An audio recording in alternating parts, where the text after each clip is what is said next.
Oh, we had a bounce. We had a bounce, and the judge caught it too. She caught it. That was so long. Welcome to SwampSTOL 2021.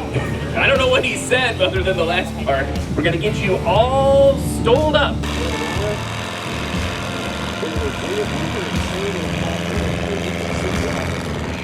Do not scratch. That's it. I mean, you can be the best pilot in the world, and if you scratch every time, you get 0 score.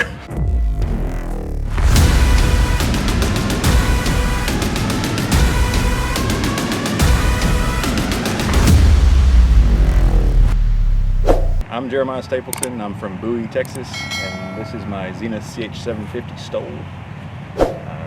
Picked it up a couple months ago and working on it, flying it since. So what have you done so far since you've purchased it? You mentioned something about changing from the dual sticks to the center stick? Yeah, it came with the dual stick option, which I thought I really wanted.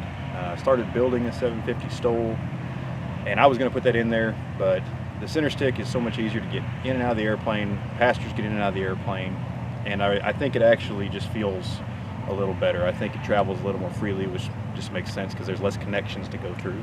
So I like it, and for me, I didn't feel there was any adjustment.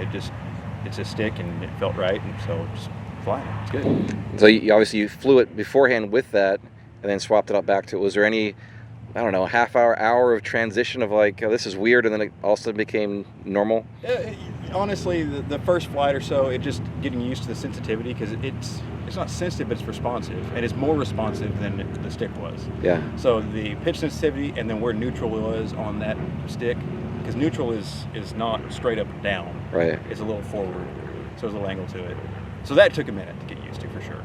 But I don't know, really, it felt like, and I thought the Y might be kind of funny, having your hand at an angle. And honestly, after a couple of minutes and a few touch and goes, it seemed pretty natural. Horizontal stage, all of that totally stopped. So UP5 is good. UP5 is good to build this aircraft. A lot of energy coming in. So which model of engine is in this? I can tell by the cowling it's an O200, but which denotation of it is it? Yeah, so this is an O200. It's an A model. It's out of a Cessna 150. I have the logs back to when it was in that airplane. They rebuilt it. When they rebuilt it, they put the lightweight starter, lightweight alternator. It's still got standard mags on it. It's no electronic ignition or anything. So it's a little lighter than an O200A would have been, but it's not really O200B, so it's kind of in the middle. I've gone through. If you had to guess, what do you think the weight would be on that? Oh, the total weight, or what the savings was with the lightweight stuff? Well, start with that. I mean, the lightweight stuff, if I had to guess, is probably going to save 10 or 12 pounds, which is nice. Okay. Which would put my guess at maybe 210-ish on this engine, dry. Okay. And what is the overall empty weight? You told me this the other day when we spoke, and I was kind of surprised of the empty. In fact, I'd like to put it on scales if I had them with me. Maybe we ought to put it on a different set of scales and check. According to what I know, it's 782 pounds empty. That's incredible. So, yeah, with an O200 on it. Yeah.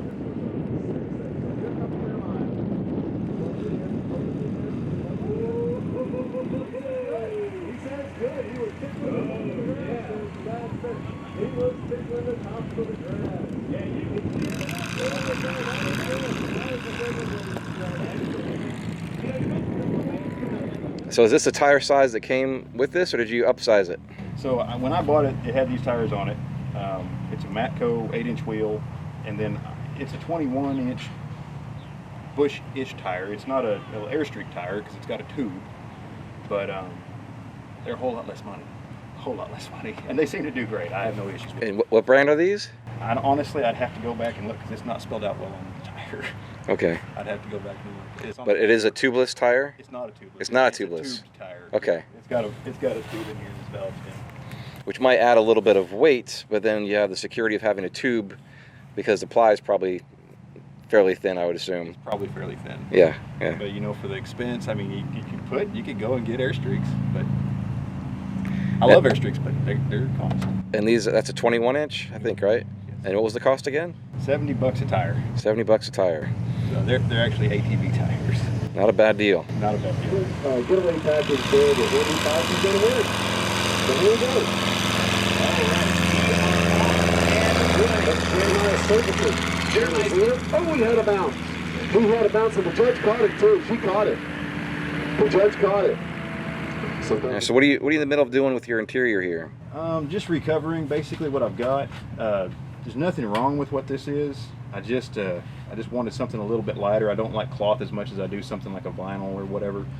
And for being a utility type airplane, again, cloth just doesn't make sense to me as much. So I'm recovering. That's why the other seat's out for the competition, but the other seat's taken apart and partially recovered with marine grade vinyl, and that's what I'm going to do, just light gray marine grade vinyl throughout.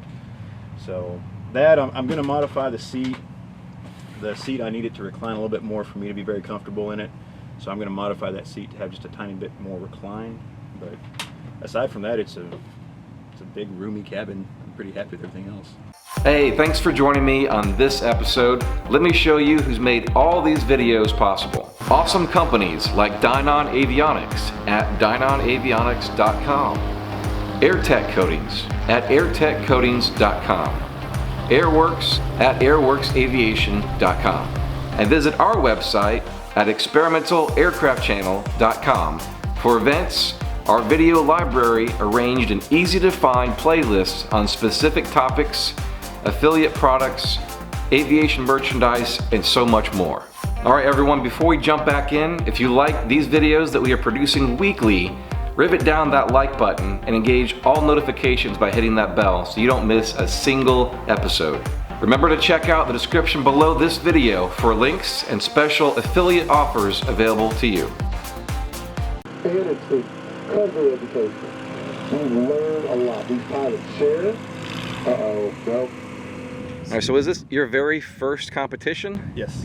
And what did you think of it? What was it like being in the competition and having other pilots around you competing against you? It was fun. It was really fun. Probably just like everybody else that flew today, I wish I had done some things different. I'm looking forward to getting better and doing things different next time, but really great. I mean, everybody here was amazing, helpful, talkative, visit and stuff. All the pilots that I met were just great guys, so I enjoyed it. I came here to fly and hang out with pilots and talk about airplanes and pilot stuff, so yeah. The competition itself is a lot of fun and I want to do it again, but it's just a great time. So do you think it's more of a challenge on the takeoff or the landing?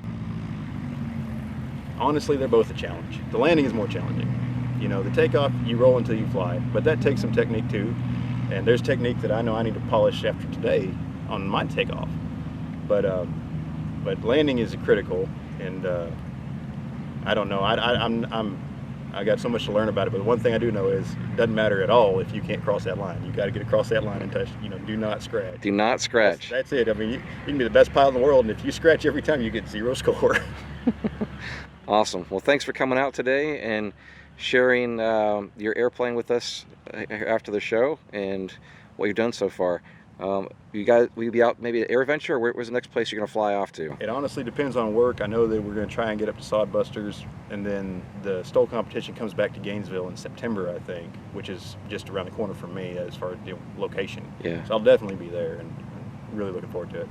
Awesome. I appreciate your time. Yeah, thank you. Thanks for watching this week's episode. Remember to rivet that like button and engage all those notifications. Be sure to check out ExperimentalAircraftChannel.com. Find us on Facebook and Instagram at Experimental Aircraft Channel. I'll see you in the next episode. Thanks for watching.